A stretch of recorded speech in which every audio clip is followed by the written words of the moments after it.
Lumbung pangan tekan kemiskinan, dialog kita lanjutkan kembali masih bersama Pak Sarwo Edi dari Kementerian Pertanian dan juga ada Pak Peter Abdullah dari KOR Indonesia. Pak Sarwo Edi, ini program yang dijalankan saat ini, apakah ini sama dengan lebih kurangnya kerjasamanya sama dengan yang dilakukan sebelumnya dengan TNI juga?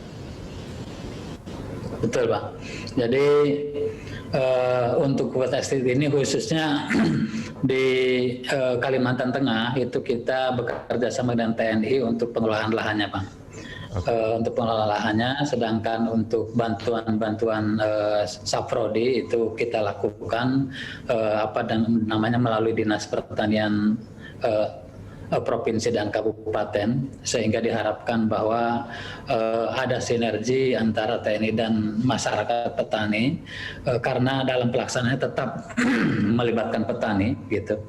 Hanya memang sebagai pendampingnya di TNI, Pak. Oke. Sedangkan yang disebut ya, Pak. Maaf Pak Sarwo Edi, artinya pendamping ini tadi disebut pengelolaan dan pendampingan. Ini maksudnya gimana? Apakah TNI itu menjadi penyuluh pertanian atau juga ikut turun ke sawahnya menjadi petani atau bagaimana sebetulnya? Jadi untuk pengelolaan lahan ini kita kerjasamakan dengan TNI, Pak. Jadi TNI bersama para petani yang melakukan pengelolaan lahan, gitu, Pak ya. Oke, baik. Pak Peter Abdullah, ini sebetulnya kalau kita baca di beberapa media, keterlibatan TNI dalam upaya food estate ini juga dipertanyakan sebetulnya. Ya mungkin terkait banyak hal lah. Nah kalau menurut Pak Peter sendiri bagaimana, Pak? Ya, dipertanyakan dalam hal apa? Misalkan jadi memang bidang keahlian. Ini kan sebetulnya ini alat pertahanan negara, terus tapi tiba-tiba jadi berurusan dengan pertanian. Jadi pemanfaatan atau meminta tolong kepada TNI ya dalam hal pertanian ini sebenarnya bukan hal baru ya kita lakukan. Dulu ada ya. AMD ya, ABRI Masuk Desa. Iya, dulu pernah kita sebut sebagai ABRI Masuk Desa ya, bagian dari dui fungsi ABRI pada waktu itu. Ya, saya kira kan kita tidak dalam masa perang ya. Jadi alat pertahanan negara kita itu kita memanfaatkan juga untuk sebagai alat ketahanan pangan kita juga, sama-sama ketahanan juga, itu pertahanan juga. Jadi saya kira ini hal yang baik saja ya, kita ambil dari sisi yang baiknya saja. Bahkan saya kepikiran ya bagaimana kalau seandainya memang TNI kita ikut bertani ya juga hal yang baik kalau menurut saya ya.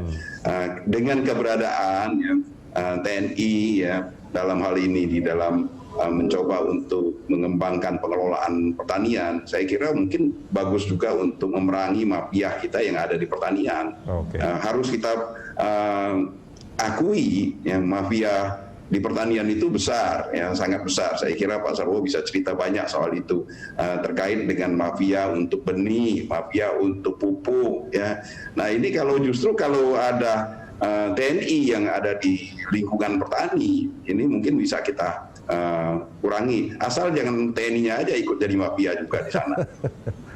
Itu yang paling dikhawatirkan ya, Pak ya? Iya, ya saya kira saya sangat menurut saya hal yang baik ya, TNI kita libatkan di dalam mencoba untuk mendorong produktivitas di pertanian kita yang meningkatkan peran dari petani kita ya. Memang petani kita nggak bisa jalan sendiri, petani harus disupport oleh banyak pihak ya, termasuk dalam hal ini ada TNI. Boleh kalau saya sebutkan memang petani kita itu dalam tanda kutip ini harus dilindungi. Iya, ya saya kira begitu, Pak. Karena saya jujur aja saya anak petani ya, jadi saya tahu persis bagaimana rasanya jadi seorang petani. Saya pernah merasakan benar-benar jadi seorang petani ya. Dan saya tahu persis apa saja masalah-masalah yang dihadapi oleh petani karena saya pernah mengalaminya.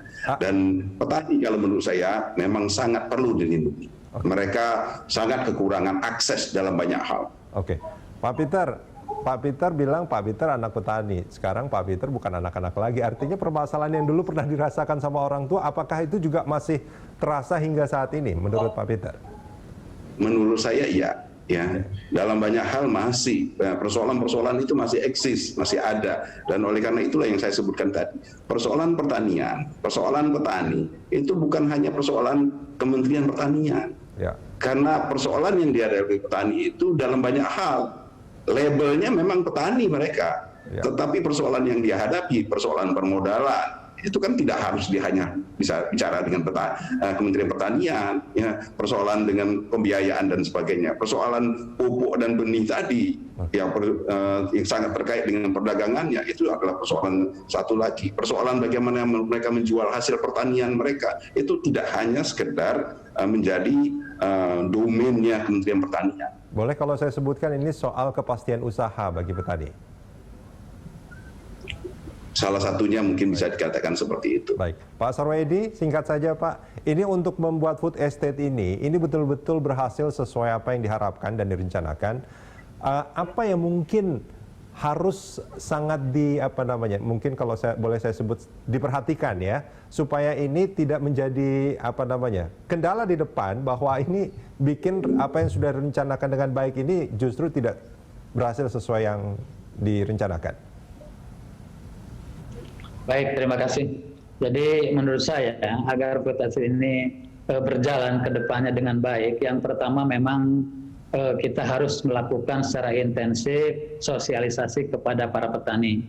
Kemudian yang kedua, pupuk bersubsidi harus selalu tersedia, baik subsidi maupun non subsidi.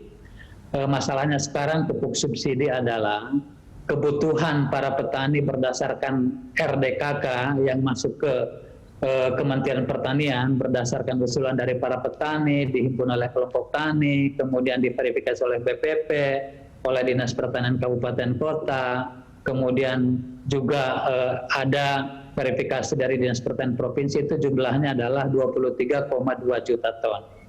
Sedangkan pupuk yang disiapkan oleh pemerintah itu hanya lebih kurang 9 juta ton. Jadi bagaimanapun rumusnya itu akan kekurangan Pak, khusus untuk pupuk subsidi. Sehingga kami menghimbau kepada para produsen pupuk untuk menyiapkan pupuk non subsidi, walaupun memang harganya signifikan. Jadi bisa satu jenis pupuk itu bisa perbedaannya mencapai Rp3.000 per kilogram. Contoh urea gitu ya. Urea pupuk subsidi di 2.250 per kilogram, non subsidi bisa mencapai 5.700 per kilogram. Itu salah satu contohnya. Sehingga kami harapkan tetap kepada pemerintah untuk nanti ke depannya bisa menganggarkan lebih besar untuk pupuk subsidi untuk digunakan oleh para petani kita. Baik. Kemudian yang kedua, kalau boleh saya lanjutkan,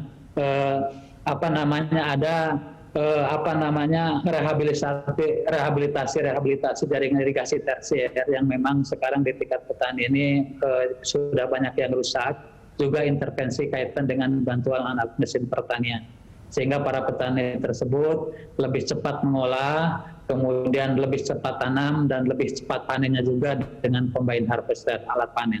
Kemudian menarik tadi apa yang disampaikan Pak Abdullah kaitan dengan TNI, sebagian besar sudah terjawab bahwa fungsi TNI adalah menjaga ketahanan negara.